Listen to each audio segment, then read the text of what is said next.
this last week. So you can go back to that statement. You can find it on our X page. Omer Bekin from NBC News. Wondering if the Prime Minister's office can please respond to fears in Gaza that the yellow line drawing the current bounds of the Israeli military's withdrawal in Gaza could become permanent.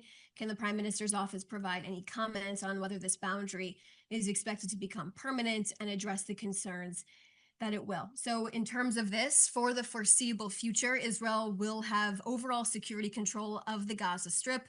We will ensure that another October 7th will not take place again. When it comes to the yellow line, this is part of the plan. This is what we all agreed to, and that is where our IDF troops are now redeployed to at this moment in time.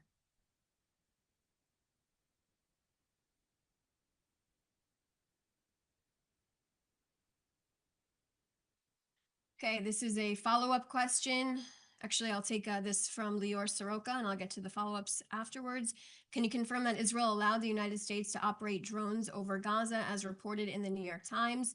The United States and Israel are in full coordination with each other under this plan, and we have had long discussions. Of course, we've had visitors from the Trump administration over the last week, many visitors, as you know, including Special Envoy Steve Witkoff. We've had Jared Kushner, Vice President Vance, and Secretary of State Marco Rubio here. So in terms of what is happening on the ground inside of Gaza and above ground, we are in coordination with the Americans.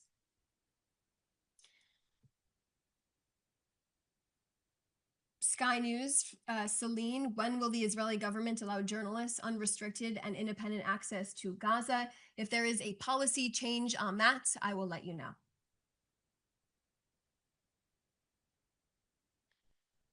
Okay, from Adam again, following up on the clarification, are you now confident that you will now be able to reach the deceased hostages? Of course, we are hopeful. We are optimistic that we can find our hostages, but remember who took our hostages. It was Hamas on October 7th.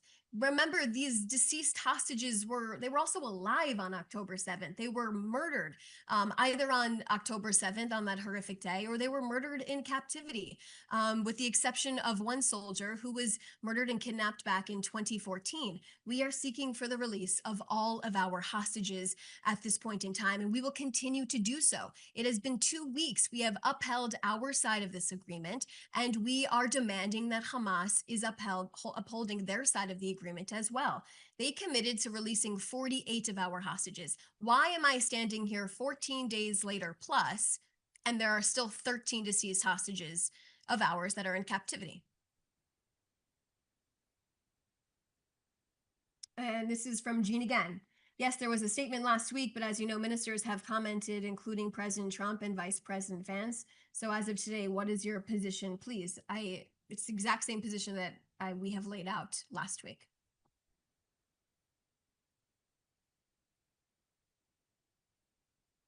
Those are the remaining questions that I see in the chat. Of course, if you have any other questions, you can send them to us here at the Prime Minister's office. Thanks so much.